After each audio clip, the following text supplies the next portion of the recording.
Fala, meus queridos, tudo bem? Vamos lá então para mais um vídeo. Esse, porém, é um vídeo de revisão da unidade 9 e 10, onde eu vou colocar, vai ter o link ali com 5 questões, formulários, né, para que sejam respondidas. Então, da melhor maneira possível, eu sempre falo para vocês, não cola e copia, né? A apostila tá ali, tem o livro didático, tem o CA, então procura fazer uma resposta bacana, porque senão não acaba não considerando a questão inteira, tá bom? Bom, assim, vamos trabalhar então unidade 9 e 10. A gente teve os vídeos, teve as lives também. Quero ver se eu consigo fazer ainda mais uma revisão na live também. Mas a ideia é a gente trabalhar esses dois conteúdos, depois mais os outros dois, e que a gente já começou a trabalhar, e depois mais uma revisão com mais 5 questões, beleza? Então peguem o CA de vocês na página 2, que o CA é já mais resumido, a gente precisa de tempo hoje. Então eu já marquei mais ou menos aonde eu vou querer, né, que vocês estudem mais profundamente, vamos dizer assim. Então ali o Brasil Império, Primeira República, primeiro reinado, desculpa, Primeira República, só vamos trabalhar no 9º ano. Então ali o período, na página 2 do CA, no livro de atividades, né? O período imperial brasileiro iniciou-se em 1822 com a proclamação da independência por Dom Pedro I e estendeu-se até 1889, ano em que a República foi instaurada no país, sim. O Brasil imperial é dividido historicamente em 3 momentos. Então, o primeiro reinado, né, que é isso que a gente está vendo agora, 1822 a 1831, com Dom Pedro I, que governou. Temos o período regencial, 1831 a 1840, governo exercido por regentes, que a gente vai também ver aqui. Segundo reinado, 1840 a 1889, por Dom Pedro II, filho de Dom Pedro I.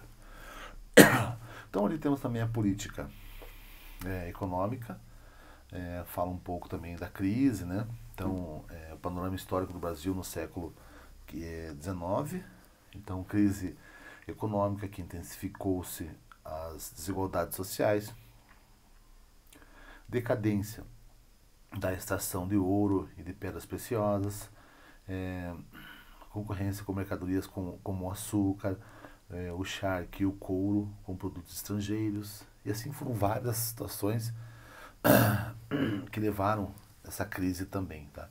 E essa cobrança, por uma autonomia maior e da independência. Então o Brasil virou independente, né? É claro que esse reconhecimento ele é mais difícil, como a gente já falou em outras aulas. Então ali na página 2 mesmo, né? Reconhecimento da independência. Os Estados Unidos foram o primeiro país a reconhecer a independência do Brasil. Já os reinos europeus só fizeram após o consentimento de Portugal. Várias negociações foram intermediadas pelos britânicos para que os portugueses reconhecessem a emancipação brasileira em agosto de 1825. Então, 3 anos depois. Então é claro que Portugal foi o último a reconhecer ali, porque era uma colônia dele e ele não queria abrir mão também, né? Então não reconhecia como independente. A Inglaterra tinha negócios já com o Brasil, já emprestava dinheiro, e também tinha interesse nesse reconhecimento.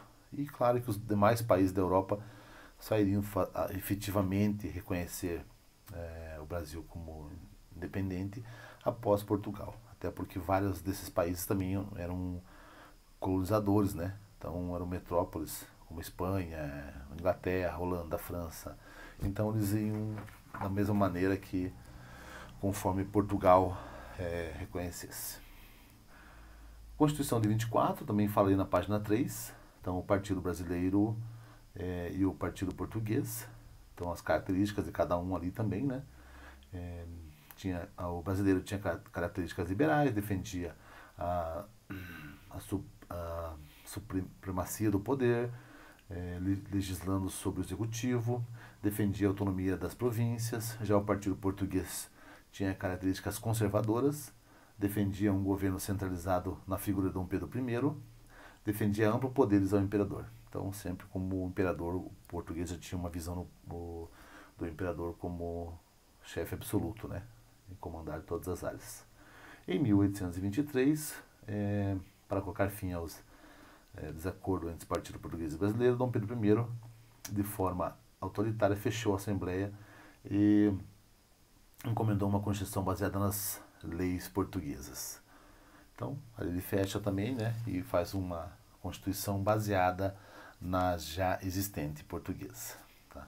Então, claro que isso desagradou muita gente, porque a ideia era ser independente em todos os sentidos, né, e não ficar copiando Portugal também.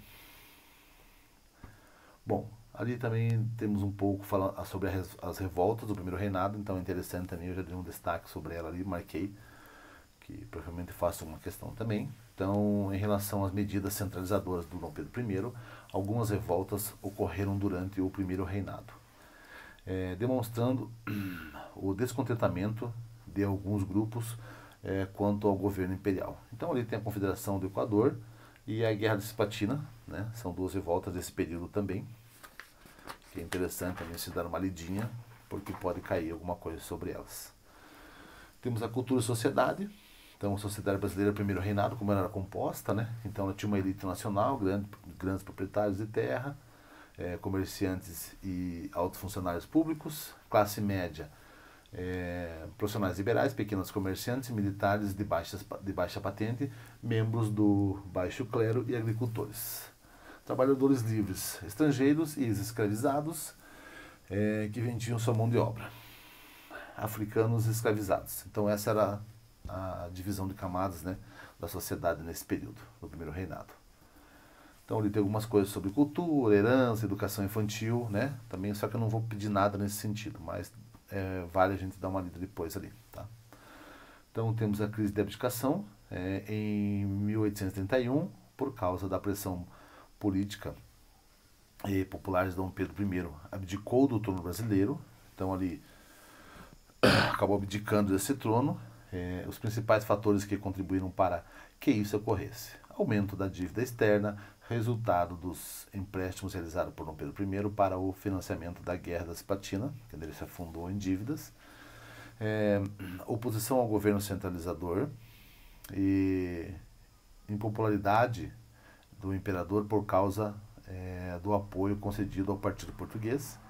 Quando ele concede esse apoio, ele acaba ficando mal visto também na sociedade, né?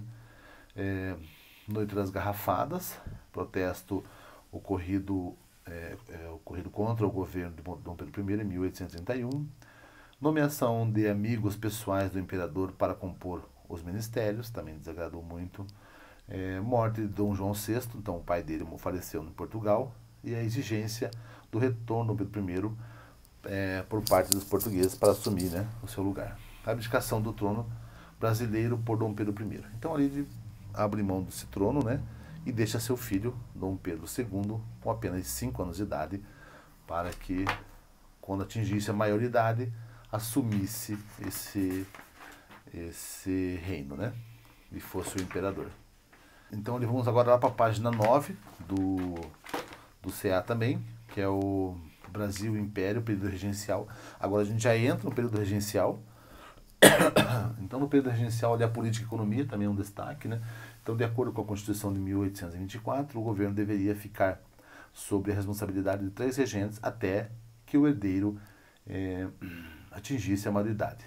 Após a volta de Dom Pedro I a Portugal, foi instituída a regência trina provisória, que durou aproximadamente 3 meses. Então, tinha uma regência provisória até que fosse eleita uma fixa. Em 1831, ainda no mesmo ano da abdicação do imperador, foram realizadas eleições para a escolha de uma regência trina permanente.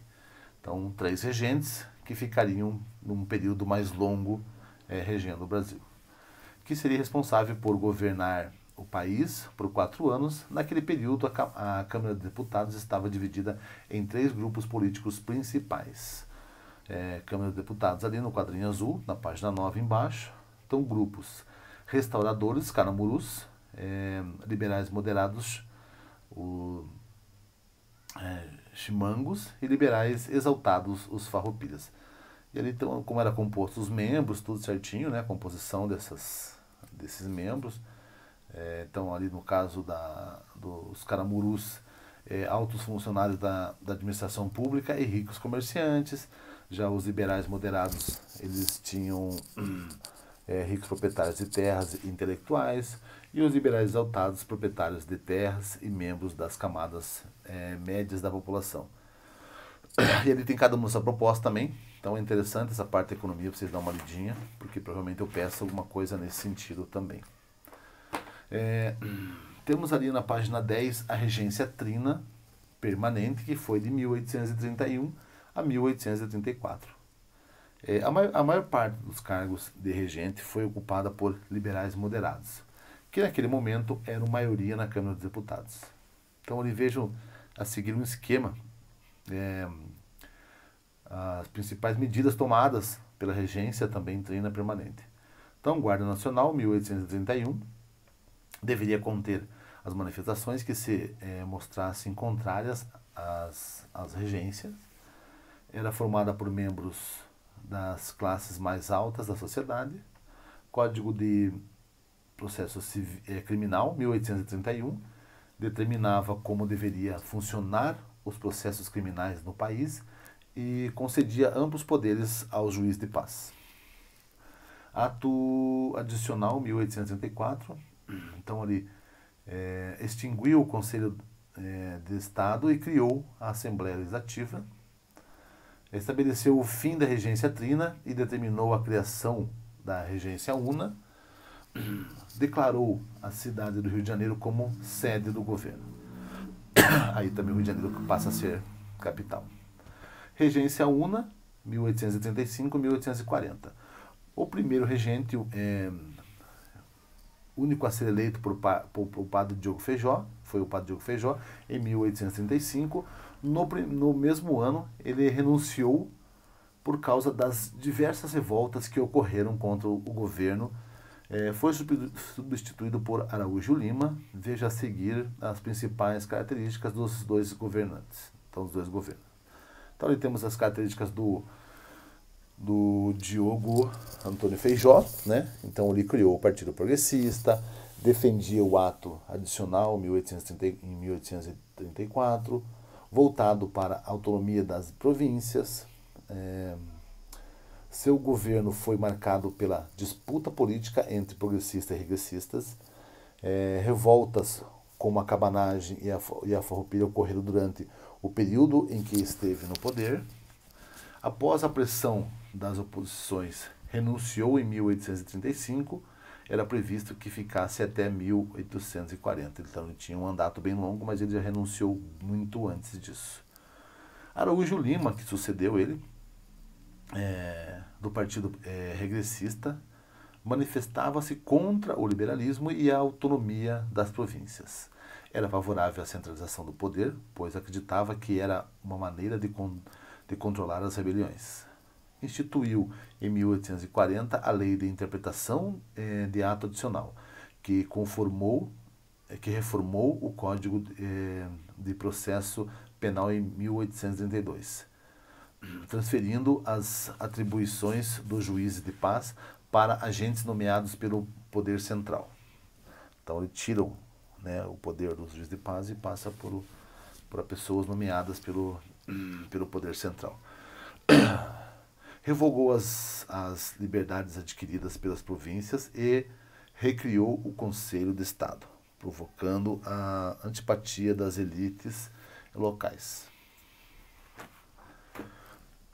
Temos aí na página seguinte, na página 11 do CA, Cultura e Sociedade. Então fala um pouco, o período regencial. As populações se identificavam culturalmente mas com a região onde moravam, que com uma identidade nacional. Então a ideia que eles tivessem cada um a sua região e se identificava mais ou menos com aquela região. Então, o Nordeste de uma maneira, o Sul de outra, o Sudeste de outra e assim por diante.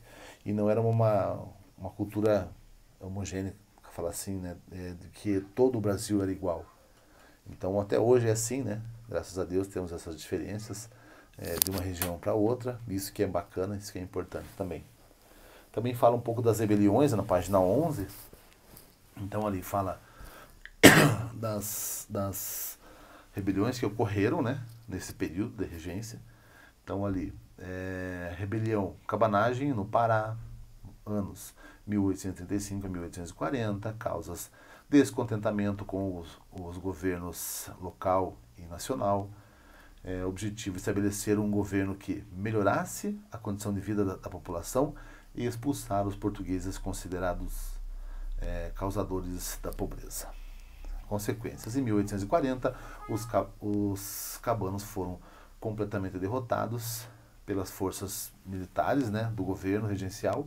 Mais de 30 mil pessoas morreram.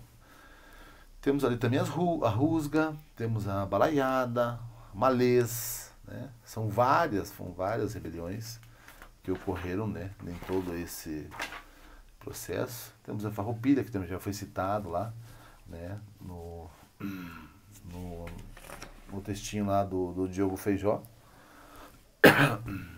Então, ali que foi no Rio Grande do Sul, 1836, 1845. Então, as causas eram um questionamento dos altos impostos e do baixo preço dos produtos estrangeiros que concorriam com os produtos locais, somente o charque, né? Essa carne que eles faziam com sal, que era difícil concorrer até com o vizinho argentino aqui. Separar do Brasil a província de São Pedro do Rio Grande do Sul e implantaram uma república na região. Consequências. Após anos de conflito, foi a que mais durou, o governo decidiu negociar com os farrapos, aumentando os impostos sobre os produtos estrangeiros e anistiando, né, os participantes da revolta. Então, dando um perdão, vamos dizer assim, contra essas pessoas que participaram dessa revolta e não fazendo uma punição maior ainda com relação a eles. Por isso que eles fizeram essa anistia. E ali temos no finalzinho, a página 12, o golpe da maioridade. Foi a medida tomada pelos deputados liberais para antecipar a maioridade de Dom Pedro I. Dom Pedro II, desculpa.